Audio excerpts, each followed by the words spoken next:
On this episode of The AutoArchaeologist, we're looking at this car, which is a 1970 Mercury Cyclone Spoiler that's sitting in the Michigan Junkyard. And we're only talking about it because I screwed up last time, and let me tell you why. Okay, right here is a 1970 Mercury Cyclone Spoiler. I have no idea what engine. I think they all come with 351s. When I was here last time in March of 2024, I took a quick video. I took one picture, and I thought I remember filming a lot more, but I got home days later and I had nothing. I had the little quick little video, and I had one picture. So this time I was making sure that I would not miss out the opportunity to fully document this car to the best of my abilities. So the cool W-nosed ones. This one used to sit in a group of other cars that you couldn't see other than the tail panel. You can see where it says Cyclone Spoiler. See, the engine, transmission are gone. I don't know if you can tell by what it says there. See, it looks like someone painted over, or it's just faded. I'm not quite sure. But Cyclone Spoiler still on the front fenders. You can see the interior is mostly gone, but looks like the tail panel is still right there. I know that's a hard piece, like a 71 Challenger. Those are hard to come by. Look at they're moving some cars out here and RVs. Obviously, no rear end. Even the front end's mostly stripped. But I know these are extremely rare cars. In all my travels, I've seen plenty of restored ones. I've even seen the Cyclone 2 a few times. But an original W-nose Cyclone Spoiler is not something you sneeze at. So that is neat. Oh, someone cut off. I wonder if it's the same guy that cut off the other. I'm gonna have to look back. I only have one picture of it. I really hope it's not the same person that cut up the AAR CUDA. I really hope not. But yeah, here we see if we can get through here real quick. Of course, everything's caught. Oh, here's a 4-barrel for something. But yep. Oh, the dash is still there. The column is still there. Looks like it was a 4-speed, I think. I doubt the mufflers are original to the car. But you can unfortunately see someone cut, probably the same guy that stole the other one. Unfortunately. Well, poop. That's unfortunate. But here we are.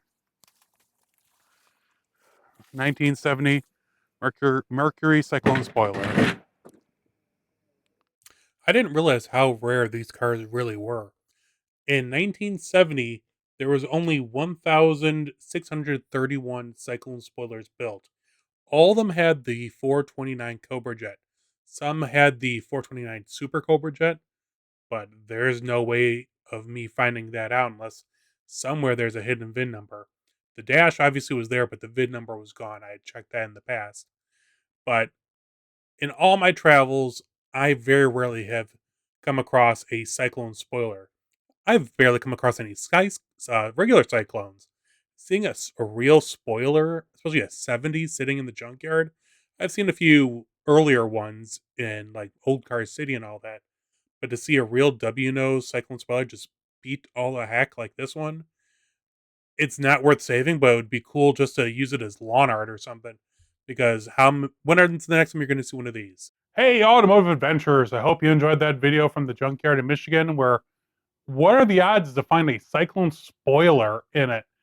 In all of my travels over a decade, I have found some, Superbirds, Daytonas, and maybe one or two Cyclones and Cyclone Spoilers, but never a yellow one in a junkyard being crushed by another car.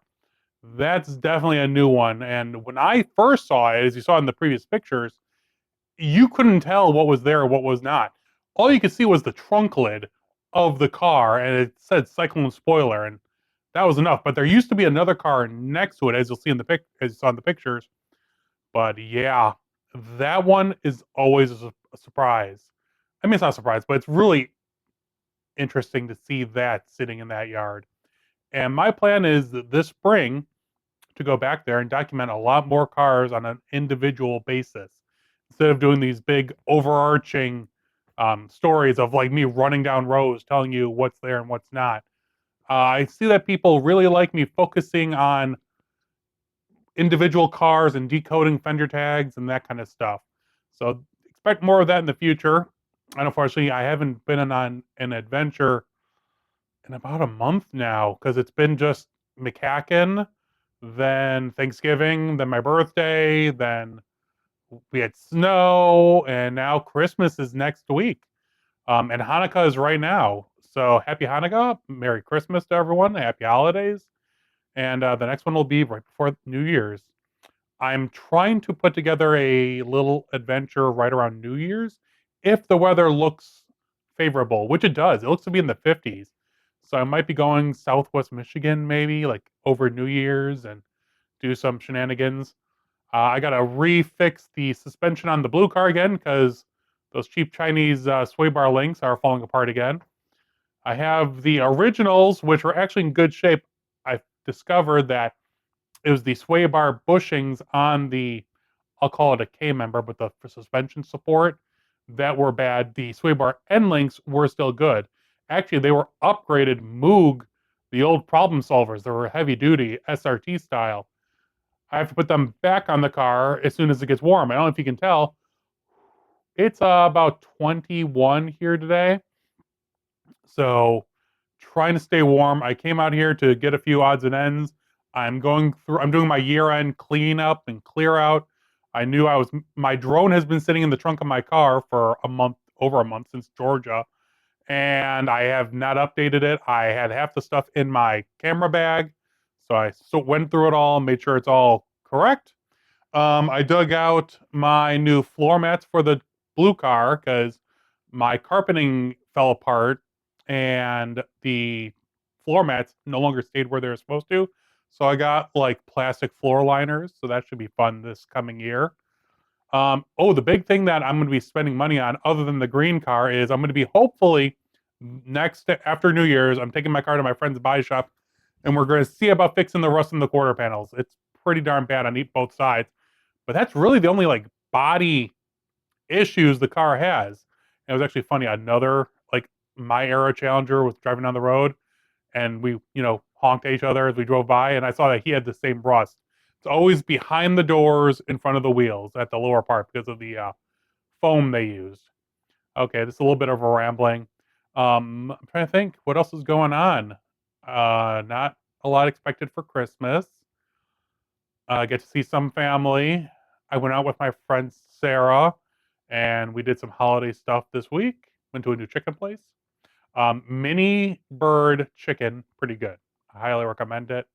I'll try to put a picture if I have it. I'm trying to think what else is going on. Like I said, the adventure on New Year's, I hope will work out. But I'll keep you guys posted because there will be one more video. You guys let me know though. Do you want me to do a year-end roundup like this and go over like some of the videos I've released?